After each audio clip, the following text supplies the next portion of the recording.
গানিকা দলৰ শিল্পীসকললৈ ধন্যবাদ আৰু কৃতজ্ঞতা জনাই মই মহামান্য পদাধিকাৰ বাবুজনক পতাকা উত্তোলনৰ বেদীলৈ আগবাঢ়ি যাবলৈ অনুৰোধ জনাইছোঁ।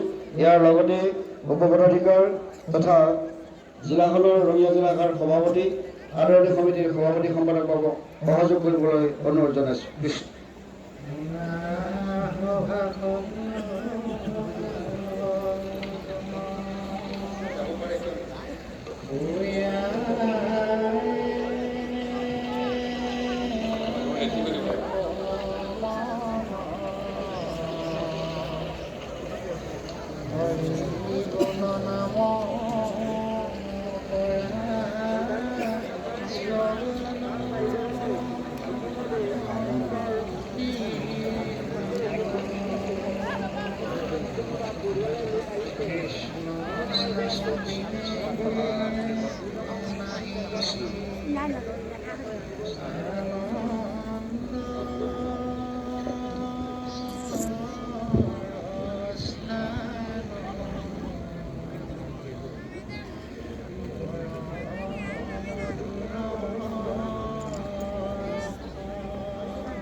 Apa di bahasa sih?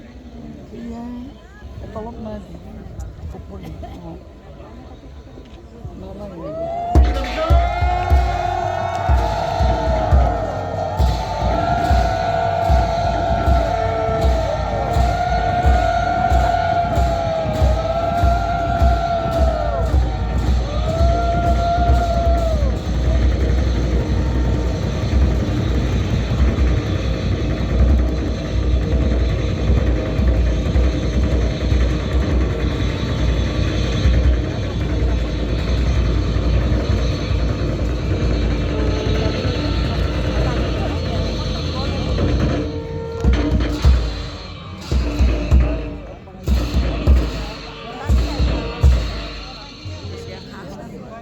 পতাকা এখন পাক খাই থাকে উঠাব লাগে বতাহ এখন উঠাব লাগে ভাল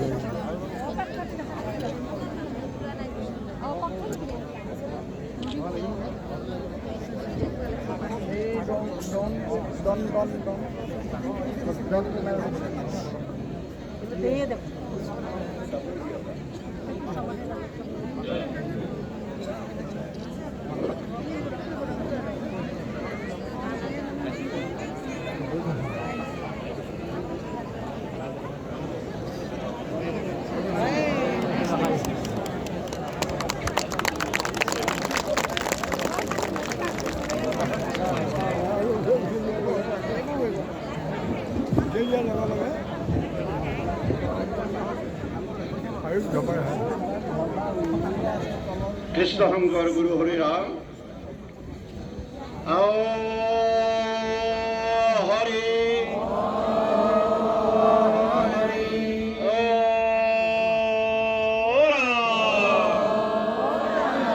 হৰি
বিশ্ব শংকৰ আমাৰ আজি এই শ্ৰীমন্ত শংকৰদেৱ সমন্বয় ক্ষেত্ৰত সমবেত হৈ থকা সমুপস্থিত হৈ থকা ভগৱন্তৰ চৈতন্য মূৰ্তি স্বৰূপ লক্ষ লক্ষ ভগত বান্ধৱ সমস্ত ভাই মাতৃ সমস্ত শ্ৰীমন্ত শংকৰদেৱ সংঘৰ মহামান্য কৰ্মকৰ্তা বাপাইসকল শ্ৰীমন্ত শংকৰদেৱ সংঘৰ গোটেই উত্তৰ পূৰ্বাঞ্চল তথা ভাৰতবৰ্ষৰ পৰা অহা আমাৰ প্ৰতিনিধি বাপাইসকল সংগী ভকত বাপাইসকল সমবেত সহৃদয় ৰাইজ চৰকাৰী বিষয়বৰ্গ বিভিন্ন অনুষ্ঠান প্ৰতিষ্ঠানক প্ৰতিনিধিত্ব কৰি থকা বাপাইসকল সংবাদ বন্ধুসকল আৰু ভগৱন্তৰ চৈতন্য মূৰ্তি স্বৰূপ সমস্ত জনগণলৈ আমি আমাৰ এই মঞ্চৰ পৰা জয় জয়তে সশ্ৰদ্ধ প্ৰণিবাদ নিবেদন কৰিছোঁ।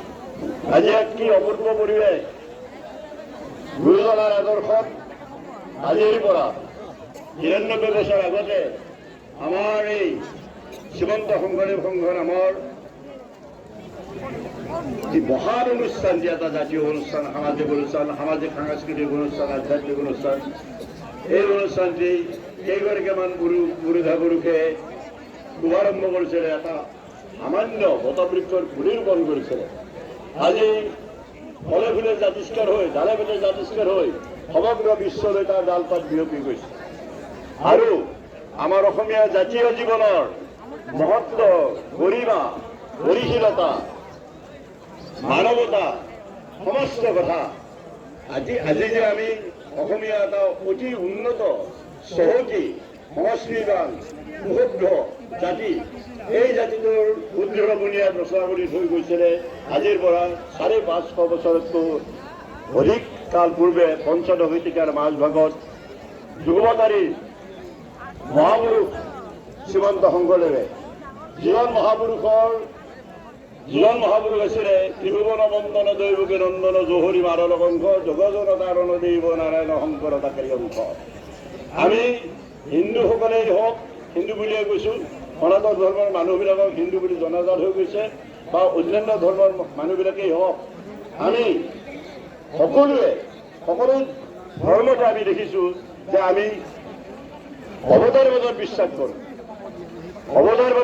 কৰোঁ, অৱতাৰী ভগৱন্ত কেতিয়াবা নিজে অৱতাৰ গ্ৰহণ কৰে আৰু ভগৱন্ত কেতিয়াবা নিজৰ প্ৰতিনিধি হিচাপে পয়গম্বৰ পঠাই দিয়ে আৰু নিজৰ পুত্ৰক পঠাই দিয়ে কেতিয়াবা।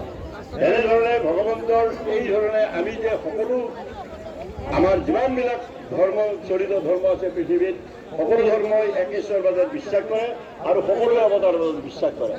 আমাৰ সনাতন ধৰ্মৰ মতে আমাৰ ভগৱান কৃষ্ণ নিজে কৈ গৈছে জৰা জৰা হি ধৰ্মস্য গ্লানিৰ ভৱতি ভাৰত অদ্ভুত্থানম ধৰ্মস্য ধৰাত্মনম সৃজন্যহম পৰিত্ৰাণাসাধীনাম বিনাশস্য দুষ্কৃতম ধৰ্ম সংস্থাপনাৰ্থ্যায় সম্ভৱামি যুগে যুগে।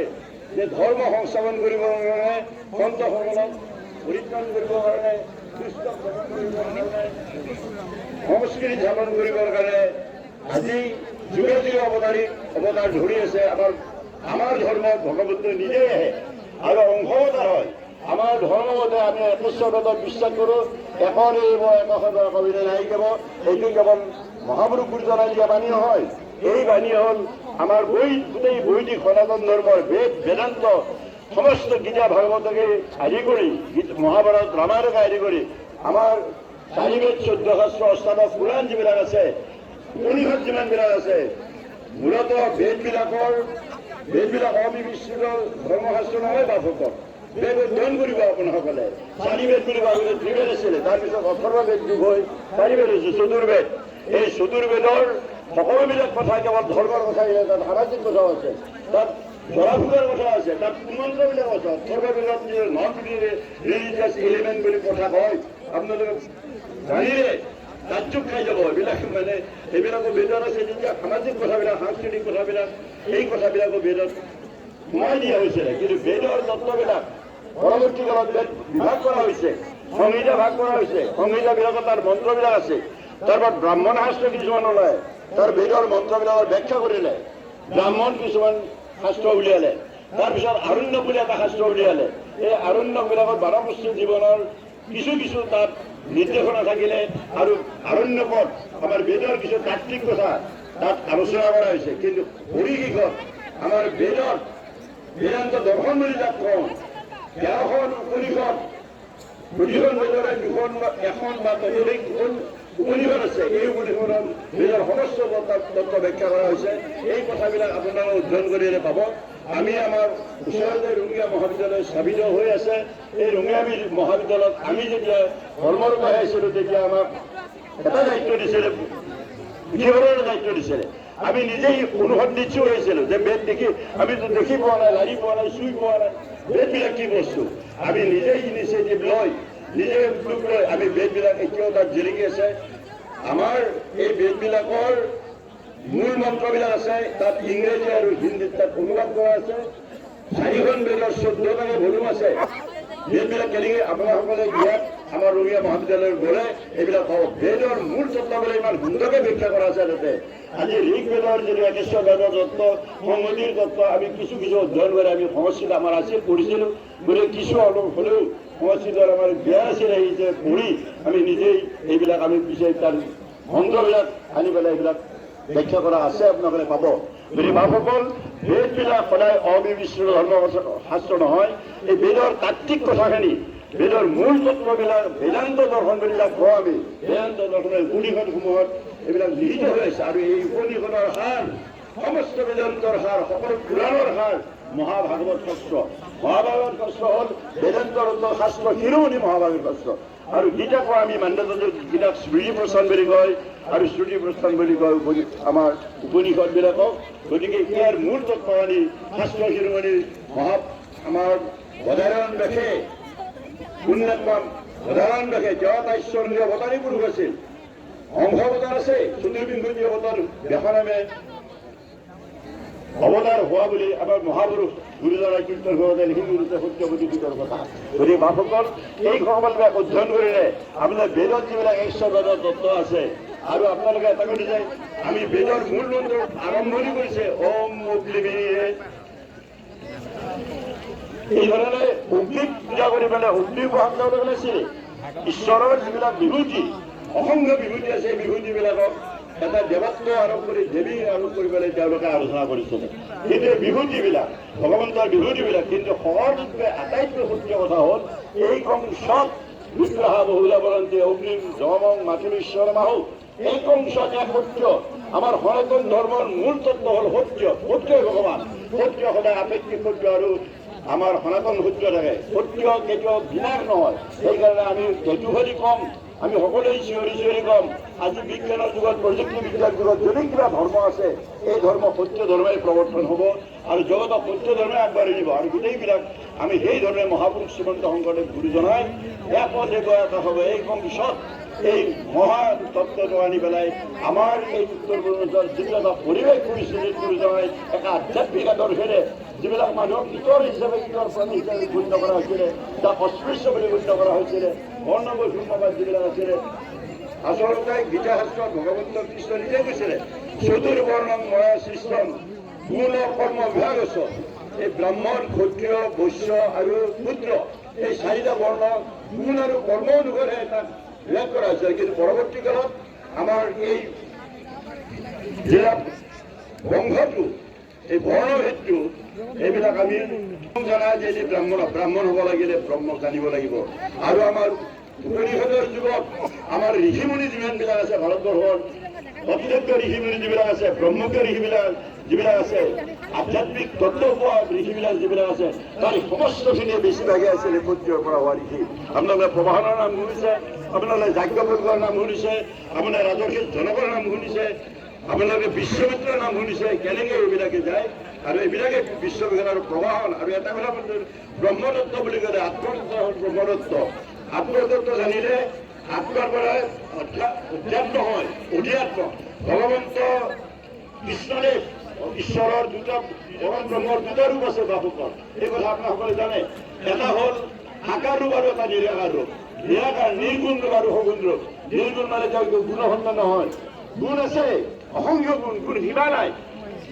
এই গুণৰ সীমা নহয় জানে, তুমি প্ৰভু নিৰ্গুণ, গুণৰো সীমা নাই। নিৰ্গুণ হোৱাই জীৱ ওই গুণ গায়। নিৰাকাৰ কিয় কৈছে? জনকে প্ৰাকৃত আকাৰ বৰ্জিত ভৈৰন্ত যিহেতু হৰি, সেই হেতুকে নিৰাকাৰৰ নাম আচন্ত ঈশ্বৰে ধৰি মহাপুৰুষ মাধৱদেৱে বৰগীতত গাই গৈছে। গতিকে মহাপুৰুষ শংকৰদেৱে এই ধৰণে আমাক নিৰ্গুণ ব্ৰহ্মৰ সগুণ ৰূপ, কাৰণ নিৰ্গুণৰ উপাসনা সম্ভৱ হ'ব নোৱাৰে, আমি নিৰ্গুণক আমি উপাসনা কৰিব নোৱাৰোঁ। সগুণ ৰূপ আমি ভগৱন্ত কৃষ্ণই, কৃষ্ণ হ'ল পৰমাত্মাৰ পূৰ্ণ অৱতাৰ, পৰম ব্ৰহ্মৰ পূৰ্ণ অৱতাৰ। আৰু এই যে নিৰ্গুণ আৰু সগুণ এইটো বেলেগ বস্তু নহ'ব, একেটা মুদ্ৰাৰে এই পিঠি আৰু পিঠি, নিৰ্গুণটোৱে বিধান থাকিব, সগুণটোৱে বেলেগ থাকিব। গতিকে সবিশেষ ৰূপ, নিৰ্বিশেষ ৰূপ, নিৰ্গুণ সগুণ ৰূপ বা নিৰাকাৰ সাকাৰ ৰূপ, আমাক ভগৱন্তক আমি সাকাৰ ৰূপত আমি উপাসনা কৰিব লাগিব। দৈৱিকনন্দন কৃষ্ণ, গতিকে কৃষ্ণ, এই কি কৃষ্ণ মানে সংস্কৃতি, আপোনালোকে চাব, কৃষ্ণ মানে আৰ্য সংস্কৃতি, সুসভ্য সংস্কৃতি। আমি সংস্কৃতি কাক কওঁ? সংস্কৃতিৰ মানুহ কোন হ'ব? সভ্যতাৰ পূৰ্ণ বিকশিত ৰূপটো হ'ল সংস্কৃতি। বা সভ্যতা মানে আমি যেতিয়া লজ্জা নিবাৰণ কৰিব জনা হৈছোঁ, আমি সভ্য হ'লো। আৰু সেই কাপোৰবিলাক যেতিয়া আমি নানা ৰং বিৰঙৰ এনেকৈ ফুলাম গামোচা আৰু বিভিন্ন ধৰণে আমি সেইটোকে সংস্কৃতি বুলি কয়। সভ্যতাৰ উচ্চতম বিকাশত সংস্কৃতিৰ জন্ম হয়। গতিকে আমি মানুহবিলাকে কেৱল সভ্যতাৰ সংস্কৃতি বুলি কৈ থাকিলে নহ'ব। আমি আমাৰ মানুহবিলাকৰ সকলোবিলাক গুণ আছে। আমাৰ ভগৱন্তই যেতিয়া সৃষ্টি কৰিছে, ভাল বেয়া দুটা থাকিবই, বা সকলোৱে থাকিব, ধৰ্ম থাকিবই। পোহৰ থাকিব লাগিলে এন্ধাৰো থাকিব, এন্ধাৰ থাকিলে পোহৰৰ অস্তিত্ব যেনেকৈ নাথাকে, পাপ আৰু পুণ্য দুয়োটা বস্তু আছে। ভগৱন্তই আপোনাৰ সকলো অধিকাৰ দিছে, ভগৱন্তই সকলো অধিকাৰ দিছে, ফলৰ অধিকাৰ দিয়া নাই। কৰ্ম দিয়াৰ অধিকাৰ আছে, মা ফলস্বৰূপ ৰচনা। আমাক ভগৱন্তই সকলো সম্ভাৱনা দিছে, কিন্তু কৰ্মৰ অধিকাৰ দিছে, চিন্তাৰ অধিকাৰ দিছে, কৰ্মৰ অধিকাৰ দিছে, ভাৱনাৰ অধিকাৰ দিছে, প্ৰকাশ ভংগীৰ অধিকাৰ দিছে, কৰ্মৰ আপোনাৰ যি বৃত্তিৰ অধিকাৰ দিছে, সকলো পাব আপুনি। কিন্তু তাৰ ফলৰ অধিকাৰটো ভগৱন্তই ৰাখি থৈছে। কাৰণ যি কৰ্ম, যৎ কৰ্ম তৎ ফল হ'ব। আপুনি সৎ কৰ্ম কৰিব, ভাল হ'ব, অসৎ কৰ্ম কৰিব, অধোগতি হ'ব। গতিকে পথো দুটাই থাকে, বা এটা ধৰ্মৰ পথ থাকে, এটা অধৰ্মৰ পথ থাকে, এটা সত্যৰ পথ থাকে, এটা অসত্যৰ পথ থাকে, আৰু এটা উন্নতিৰ পথ থাকে, এটা অধোগতিৰ পথ থাকে। গতিকে সত্যৰ পথো থাকে, অসত্যৰ পথো থাকে, নীতিৰ পথো থাকে, দুৰ্নীতিৰ পথো থাকে, সংস্কৃতিৰ পথো থাকে, দুষ্কৃতিৰ পথো থাকে। You will choose yourself, আপোনালোকে নিজেই বাছি ল'ব, যিটো বাছি লয় সেইমতে আপোনাসকলে তাৰ ফলটো পাব। গতিকে মহাপুৰুষ গুৰুজনাই এনেকুৱা এটা ধৰ্মীয় আদৰ্শৰে, আধ্যাত্মিক আদৰ্শৰে এখন সমাজ নিৰ্মাণ কৰিছিলে। মানুহক মানৱীয় প্ৰমূল্যবোধ দিছিলে, মৰ্যাদা দিছিলে, আত্ম অভিমান দিছিলে, স্বাভিমান দিছিলে। যিবোৰ মানুহক, যিবোৰ মানুহ আমাৰ নিচিনা মানুহবিলাক, যিবিলাকে অস্পৃশ্য, নিজৰ কালি বুলি সিদিনা বা আজি 100 বছৰ হোৱাই নাই, যে আজিও আছে, বাপী বৰ্ণ বৈষম্যত আমাৰ সমাজত নাই বুলি ক'ব নোৱাৰে। গতিকে যিটো এই ধৰণৰ মানধাতা যুগৰ বৰ্ণ বৈষম্যবাদ যেতিয়া আজি জগতত নচলিব, সাম্যবাদ চলিব, মানৱতাবাদ চলিব, মানৱীয় প্ৰমূল্যবোৰ সকলোৱে শিকিব লাগিব। জন্মেন যায় শূদ্ৰ, সংস্কাৰ নিজৰ পিছতে জন্মৰ সকলোৱে শূদ্ৰ হৈ থাকিব। আৰু তাৰপিছত আমি সংস্কাৰ লৈ সেই আদৰ্শৰে মহাপুৰুষ গুৰুজনাই এটা আধ্যাত্মিক আদৰ্শৰে এখন সমাজ পাতিছিলে। আমাৰ ইয়াত সকলো জাতি, বঢ়িয়া কীৰ্তন কৰিতো আজি ভাৱে বৈকুণ্ঠ 34 জাতি, 34টা জাতি পেলাই আমাৰ এই কীৰ্তন কৰি আমাৰ এই ধৰণৰ আমাৰ অসমৰ মানুহবিলাকে বৈকুণ্ঠলৈ গতি কৰিবৰ এই সুবিধাটো পাইছিলে বাপুত। গতিকে আমি গুৰুজনাই সেই আদৰ্শৰে সেইটো স্ফুৰিত হৈছিলে। এইটো হয়, সকলো ধৰ্মৰে কামৰ লাগে। ইছলাম ধৰ্মটো লাগিছে, খ্ৰীষ্টান ধৰ্মতে, ইছলাম ধৰ্মটো যেনে চিয়া আৰু চুন্নি দুই এটা কৰিবলৈ গ'ল, খ্ৰীষ্ট ধৰ্মত যেনেকৈ প্ৰটেষ্টাণ্টিজিম ওলালে, কেথলিচিজম ওলালে, ঠিক তেনেকৈ আমাৰ শ্ৰীমন্ত শংকৰদেৱ গুৰুজনাই যেতিয়ালৈ জীৱিত আছিল, 120 বছৰ বা 19 বছৰ কিমান বয়সত গুৰুজনাই তেতিয়া বৈকুণ্ঠ হয়। তাৰপিছতো মহাপুৰুষ মাধৱদেৱক প্ৰযুক্ত মহাপুৰুষ মাধৱদেৱক গুৰুভাৰ অৰ্পণ কৰি বৈকুণ্ঠলৈ গতি কৰিছিলে মহাপুৰুষ গুৰুজনাই। আৰু সেই মহাপুৰুষ গুৰুজনাই যেতিয়া প্ৰায় 28 বছৰ তিনিটা দশক হ'ল, তেখেতৰ গাটোতে চাহটোৰ নিচিনাকৈ থাকি এই যে আমাৰ ভক্তি আন্দোলনৰ গুৰি ধৰি থকা অন্যতম মহাৰথী মহাপুৰুষ মাধৱদেৱ নোৱাৰিম, যিগোটোকাৰী মহাপুৰুষক গুৰুজনাই নিজেই কৈছে, কোনেও মাধৱ মোৰ থাকিবাৰ ধান, দশম কীৰ্তৰ মোৰ মূৰ্তিৰ সমান, ঘোষাৰে শাস্ত্ৰখনে তুমিও দেখিবা, ঘোষা ৰত্নাৱলীৰ মধ্যে তুমিও থাকিবা, এইবুলি মহাপুৰুষ গুৰুজনাই আদেশ দি কৈছে। মহাপুৰুষ শ্ৰীমন্ত শংকৰদেৱ বাণীৰূপে, তত্ত্বৰূপে, আদৰ্শৰূপে আমাৰ হৃদয়ত আমাৰ মাজত সদায় জীৱন্ত আছে, সেইকাৰণে আমি শ্ৰীমন্ত শংকৰ বুলি লিখোঁ, মহাপুৰুষ মাধৱদেৱ বুলি লিখোঁ। এই কথা শ্ৰীমন্ত কাৰ যিজনে জীৱন্ত হৈ থাকিব, তেওঁলোকে আত্মাৰূপে, তত্ত্বৰূপে, আদৰ্শৰূপে, বাণীৰূপে মহাপুৰুষ গুৰুজন আৰু মহাপুৰুষ মাধৱদেৱ অসমীয়া জাতিৰ মাজত আজিও চাই আছে। আজি আমাৰ লক্ষ লক্ষ ভকত ইয়াত সমবেত হৈছে, এক হৃদয় লৈ, এক মন লৈ, এক প্ৰাণ লৈ, এক উৎসাহ, এক উদ্যম, এক উদ্দীপনা। আমাৰ মাজত কোনো বিভেদ নাই, আমাৰ মাজত হৃদয়ে হৃদয় মিলিছে, আমাৰ ভাৱৰ আদান প্ৰদান হৈছে, আমাৰ আৱেগৰ আদান প্ৰদান হৈছে। আমি এইবিলাক উৎফুল্লিত হৈ আছো। এইখন বৈকুণ্ঠপুৰী নহয় কি হ'ব? এইখন আজি শ্ৰীমন্ত শংকৰদেৱ সমন্বয় ক্ষেত্ৰ, এটা এই সমন্বয় ক্ষেত্ৰৰ পৰা মহাপুৰুষ শ্ৰীমন্ত শংকৰদেৱৰ আদৰ্শতে গঠিত বা আমাৰ প্ৰতিষ্ঠাপিত শ্ৰীমন্ত শংকৰদেৱ সংঘাত ভোগলভূমি অনুষ্ঠান। সকলো মানুহে বিপ্লৱ কৰিব নোৱাৰে, বিপ্লৱ মানে কেৱল ইনকাপ জিন্দা বুদ্ধি পেলাই এই কাৰ্য কৰি পেলাই চিঞৰ বাহৰ কৰি যদি ফুলি থকা, সেইটো ফুলে চিঞৰি ফুৰাই, এইটো বিপ্লৱ নহয়। গুৰুজনাই বিপ্লৱ কৰিছিলে। বিপ্লৱ মানে কি? আমি য'ত আছো তাৰ পৰা আমাৰ প্ৰগতি হ'ব লাগিব, প্ৰগতিটোক আমি প্ৰগতিলৈ ৰূপান্তৰ কৰিবলৈ, এই প্ৰগতিটো আৰু ত্বৰান্বিত কৰিবলৈ, খৰতকীয়া কৰিব লাগিব। কৰিছিলে কেৱল কেইজনমান ভকতক লৈ পেলাই। আৰু আজি মহাপুৰুষ গুৰুজনাক সদায় দৃষ্টি থাকিল জীৱন্ত ৰূপত আমাৰ জাতিক প্ৰাণবন্ত কৰি ৰাখিলে, আমাৰ জাতিক উদ্দীপ্ত কৰি ৰাখিলে। আজি এই মহাপুৰুষজনক কল্পনা কৰিব পাৰিবনে? 500 বছৰ, 550 বছৰ আগতে কেৱল এটা আধ্যাত্মিক অস্ত্ৰেৰে, আধ্যাত্মিক আদৰ্শৰে এটা ইমান ধৰণৰ মানুহবিলাক একত্ৰিত কৰি কৌটি কলীয়া অন্ধকাৰ, অন্ধবিশ্বাস, কুসংস্কাৰ, ব্যভিচাৰবিলাক দূৰ কৰি, বৰ্ণ বৈষম্য নিৰ্মূল কৰি, সকলো জাতি জনগোষ্ঠীৰ মানুহে একত্ৰিত কৰি একেবাৰে আমাৰ এখন নামঘৰৰ মজিয়াত লৈ, নামঘৰবিলাক আমি ৰুৰেল বিশ্ববিদ্যালয় কওঁ, ৰুৰেল ইউনিভাৰ্চিটি, তাত গুৰুজনাই শিক্ষাৰ কেনেকৈ ব্যৱস্থা কৰিছে, বাকী লোকক কেনেকৈ শিক্ষা দিয়াৰ ব্যৱস্থা কৰিছে, এই কথাবিলাক। গতিকে এই গুৰুজনাই আমাৰ জাতিটোক ধৰ্ম দিছে, সংস্কৃতি দিছে, মানৱীয়তা দিছে, আধ্যাত্মিকতা দিছে, নৈতিকতা দিছে, সকলো শিল্প দিছে, উদ্যোগ দিছে, আৰু সকলো পথ তেখেতে নিজেই আমাৰ অসমীয়া ভাষা সাহিত্য সংস্কৃতিৰ গুৰুজনাই এটা প্ৰাণ প্ৰতিষ্ঠাতা ভাষাটো আছিল, কিন্তু তাক জীৱন্ত ৰূপ দিছে। আৰু আপোনালোকে গুৰুজনাৰ প্ৰতিভাবিলাক চালে কোনো ধৰ্মগুৰু বিশ্ব আমাৰ গোটেই বিশ্বত যোৱা 3000 বছৰ লগ্নলৈ দেখিব। মহাপুৰুষ গুৰুজনে মাধৱদেৱে যিটো কৈছে, জয়গুৰু শংকৰ সত্য গুণাকৰ যা কেৰি নাহিকে পাম, এই যা কেৰি নাহিকে পাম, যাৰ তুলনা নাই, এনে উৎসাহত পোৱা কথা নহয় বাস্তৱ।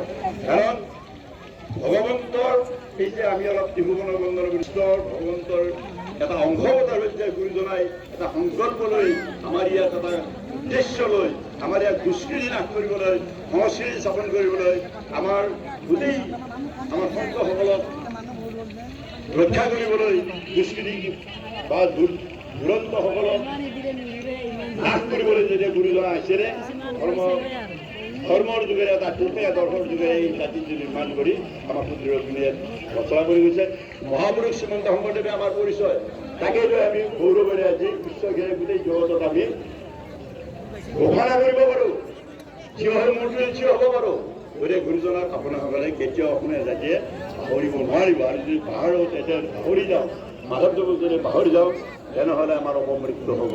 মহাপুৰুষ গুৰুজনাৰ কোনো এটা আদৰ্শ, কোনো এটা অৱদান যদি অৱহেলা কৰা যায় বা তাক যদি নাকচ কৰা যায়, সেইটো মোৰ কথা নহয়, কলাগুৰু বিষ্ণুপ্ৰসাদ ৰাভা কৈছে আমাৰ অসমীয়া জাতীয় জীৱন বিকলাংগ হ'ব।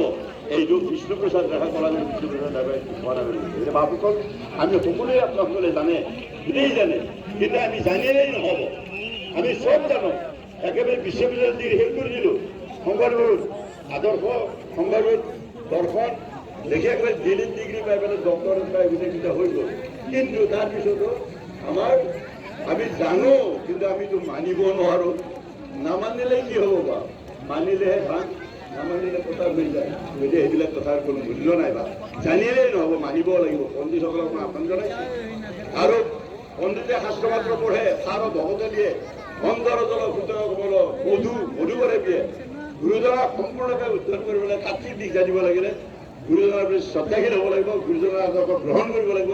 তেতিয়াহে এইটো কৈছিল যে পণ্ডিতে শাস্ত্ৰ মাত্ৰ পঢ়ে, গুৰুজনাই এটা বৰ্গিত হৈ গৈছে সাৰ তত্ত্ব। এইকাৰণে শংকৰে উদ্যমত ঈশ্বৰৰ ভক্তিৰ তত্ত্ব প্ৰচাৰে শাস্ত্ৰ সাৰ জানি যিমানবিলাক ধৰ্মগুৰু ভাৰতবৰ্ষত আধ্যাত্মিক গুৰু বা নৱবৈষ্ণৱ ধৰ্মগুৰু আছিলে শৰণ ধৰ্মগুৰুৰ দিয়া আছিলে বা শৰণেখেদি ভগৱতীৰ শৰণেখেদি প্ৰেমানন্দ তাৰ ফল শৰণাদিনে ভগৱতী আমাৰ ঘাটে দেখা জল কোনো অৰ্থ নাই গতিকে পাণ্ডিত্যৰ কোনো গুৰু আৰু মহাপুৰুষ গুৰু যায় সেইসকলক পণ্ডিত বুলি কোৱা নাই পণ্ডিত কাক কৈছে বা সমাজৰ সৈতে সেই পাণ্ডিত্য আমাৰ মানুহবিলাক পণ্ডিত আমাৰ ভকতসকল পণ্ডিত কিয় সমাদৰ্শিত আছে ব্ৰাহ্মণৰ চন্দ্ৰৰ নিবিচাৰি গুণ দাঁতত চোৰাজাৰ ভৈলে দৃষ্টি একদুল নিচক সাজুজাৰ ভৈলে এখন হাকেশে পণ্ডিত প্ৰিয় অৱদান এইটোৱে তাৰমানে পাণ্ডিত্যৰ পণ্ডিতৰ এটা ডেফিনেশ্যন দিছে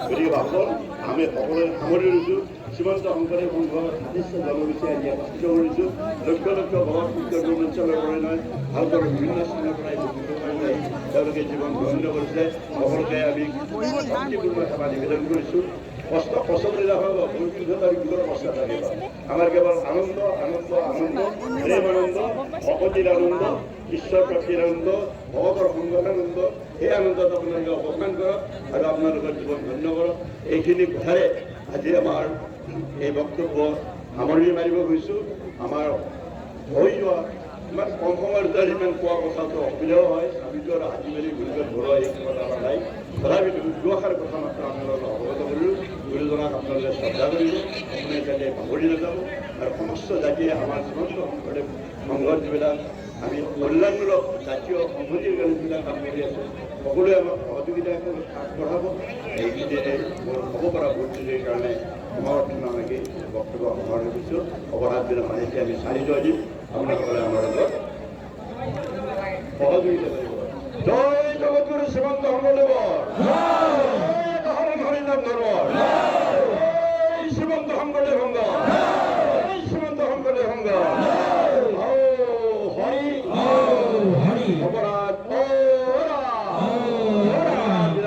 নাম নাৰায়ণ জানিবে পুখুৰী হৰণে আনন্দিন একেবাৰে অপৰাধ ক্ষমা কৰি তুমি যায় একেবাৰে হৰি মুখ ৰক্ষা কৰি চলে ৰাম মুখ ৰক্ষা কৰি চলে কৃষ্ণ